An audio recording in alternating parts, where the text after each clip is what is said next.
B.ed bachelor of education YouTube channel पर आपका स्वागत है। आज मैं आपको B.ed सेकेंड ईयर के अंदर नॉलेज एंड कैरिकुलम सब्जेक्ट के अंदर टॉपिक 12th डी करा रहा हूँ। इसके अंदर आज मैं आपको बताऊंगा methods of teaching in existentialism के बारे में। अब हम ये देख लेते हैं इसके क्वेश्चन पेपर में किस प्रकार आते हैं। Question, right A short note on A methods of teaching in existentialism. 4 number में पूछ सकता है जी। 16 नंबर के अंदर भी आ सकता है ये क्वेश्चन कुछ इस प्रकार। Question, what is existentialism, explain the methods of teaching in existentialism. Methods of teaching in existentialism. अब हम ये देख लेते हैं कि अस्तित्ववाद के अंदर किन किन शिक्षण विधियों की बात करी गई है। पढ़ लेते हैं।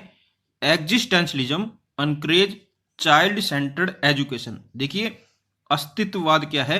शिशु केंद्रित शिक्षा पर जोर देता है। Existentialist educator want the educational experience to focus on creating opportunities for self direction and self actualisation. देखिए, जो अस्तित्ववादी लोग थे ना, वो ये कहते थे कि एक टीचर को क्या है, टीचिंग के ऐसे मेथड यूज करने चाहिए जिससे बच्चे के अंदर क्या है, सेल्फ डायरेक्शन की भावना उत्पन्न हो, सेल्फ एक्चुअलाइजेशन की भावना उत्पन्न हो। उनको ऐसे अवसर भी देने हमें। The important features of teaching are, देख लेते हैं कौन कौन से हैं। इसके अंदर फर्स्ट है, it includes asking question, refining answers, asking more questions and probing the issue until some acceptable conclusion is reached. इसके अंदर क्या है, टीचर बच्चों से क्वेश्चन पूछते हैं, फिर बच्चे आंसर देते हैं। टीचर क्या है, उन आंसरों को रिफाइन करते हैं, मतलब छांटते हैं किसका आंसर सही है, किसका आंसर गलत है। फिर क्या है, उन्हीं के आंसर के बिहाफ पर और ज्यादा क्वेश्चन पूछते हैं, और वो जब तक क्वेश्चन पूछते रहते हैं जब तक क्या है, उन्हें सही आंसर ना मिल जाए, वो एंड रिजल्ट पर ना पहुंच जाए, किसी कंक्लूजन पर ना पहुंच जाए। इसको आप क्वेश्चन आंसर मेथड भी बोल सकते हैं। इसके अंदर सेकंड है, सोकार्टिक मेथड इन क्लासरूम टीचिंग। देखिए, अस्तित्ववाद के अंदर कभी भी आपसे शिक्षण की विधियां पूछी जाए तो उसके अंदर क्या है, आपको ये सोकार्टिक मेथड जरूर लिख के आना है। देख लेते हैं इसके अंदर क्या होता है। In Socratic method the teacher seek to draw the information from the learner by means of skilfully directed question. देखिए, इसके अंदर क्या होते हैं, टीचर ना बच्चों से क्वेश्चन पूछते हैं और बच्चे आंसर देते हैं, इंफॉर्मेशन देते हैं, और उस इंफॉर्मेशन के बिहाफ पर ही क्या है, टीचर आगे पढ़ाना स्टार्ट करता है। देखिए, इसका मेन मकसद ये होता है बच्चों को जागरूक करना, ये पता लगाना कि बच्चों को कितनी इंफॉर्मेशन है उस टॉपिक से रिगार्डेड। थर्ड है इसके अंदर, learning is self paced, self directed and includes a great deal of individual contact with the teacher who relate to each student openly and honestly. देखिए, इसके अंदर यह कहा गया है, जो लर्निंग होती है ना, वो सेल्फ पेस्ड होती है, सेल्फ डायरेक्टेड होती है।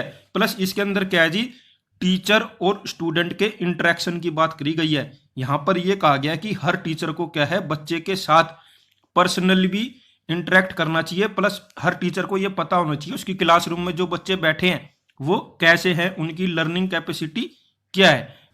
देखिए, यहां पर यह कहा गया है, एक टीचर को क्या है, बच्चे के साथ इंटरेक्शन ओपनली करना चाहिए, ऑनेस्टली करना चाहिए, और क्या है, बच्चों की लर्निंग एनहेंस करने की फुल कोशिश करनी चाहिए। इसके अंदर फोर्थ पॉइंट है, a kind of inward counselling और self counselling is encouraged by the teacher to awaken awareness in the learner. देखिए, टीचर को क्या है, बच्चों को इस तरीके से पढ़ाना है, ऐसे पढ़ाना है कि बच्चे क्या है, खुद ही क्वेश्चन करें, मतलब उनके अंदर एक जिज्ञासा जागे किसी भी टॉपिक से रिगार्डिंग। उनके अंदर इस तरीके से उस टॉपिक के रिगार्डिंग इंटरेस्ट भर देना है कि बच्चे खुद ही खुद क्वेश्चन पूछते जाएं, बच्चे बोर ना हो, बच्चे क्या है, इंटरेस्ट ले पढ़ाई में, बच्चे क्या है, क्लास के अंदर पार्टिसिपेट करें, कंट्रीब्यूट करें, बच्चे क्या है, अपने आप से क्वेश्चन करें। ठीक है, ये कहा गया इसके अंदर। इसके अंदर फिफ्थ मेथड है, it allow us the student the freedom of choice. ठीक है, यहां पर चॉइस की आजादी दी गई है। And provide him or her with experience that will help him her to know him her self and recognise his her being. देखिए, आप इसको ऐसे भी देख सकते हैं कि इसके अंदर यह कहा गया है कि टीचर को क्या है, बच्चों को देखकर टीचिंग मेथड चूज करने चाहिए, प्लस क्या है बच्चों से पूछना भी चाहिए कि आपको किस मेथड से ज्यादा अच्छा समझ आता है, मैं किस तरीके से आपको पढ़ाऊं कि आपको चीजें ज्यादा अच्छे तरीके से समझ आए। इसके अंदर सिक्स्थ है, according to existentialism method of teaching must develop the creative ability in children. बहुत ही जबरदस्त पॉइंट है जी ये। टीचर को क्या है, ऐसे टीचिंग मेथड यूज करने हैं जिससे कि क्या है बच्चे के अंदर क्रिएटिव एबिलिटीज डेवलप हो, उत्पन्न हो। Education for creativity is most important for existentialism. देखिए अस्तित्ववाद के अंदर एजुकेशन फॉर क्रिएटिविटी पर बहुत ज्यादा जोर दिया गया है और ये इनके लिए बहुत ज्यादा महत्वपूर्ण भी है।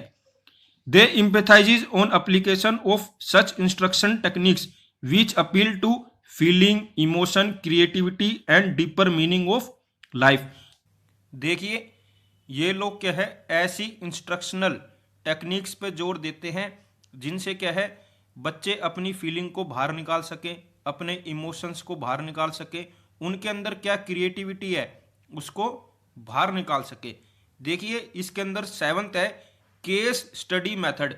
देखिए ये बहुत ही ज़्यादा इंपॉर्टेंट है। जो अस्तित्ववादी लोग थे वो ये कहते थे कि टीचर को क्या है बच्चों को केस स्टडी मेथड के जरिए पढ़ाना चाहिए।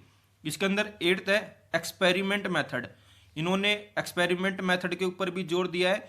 देखिए क्लासरूम के अंदर हमें बच्चों को ऐसी ऐसी एक्टिविटी देनी है जिससे बच्चे क्या है एक्सपेरिमेंट करें, उनकी दिमाग की नसें खुले, वो अपने दिमाग के घोड़े दौड़ा सकें ताकि उनकी लर्निंग अनहेंस हो सके।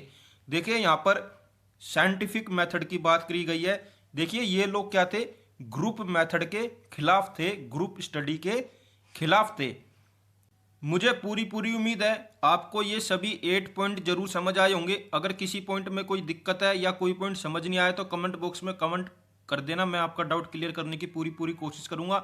मेरे साथ ऐसे ही जुड़े रहिए, मैं आगे भी आपके लिए ऐसे ही अच्छी वीडियो बनाता रहूंगा। Thank you for watching.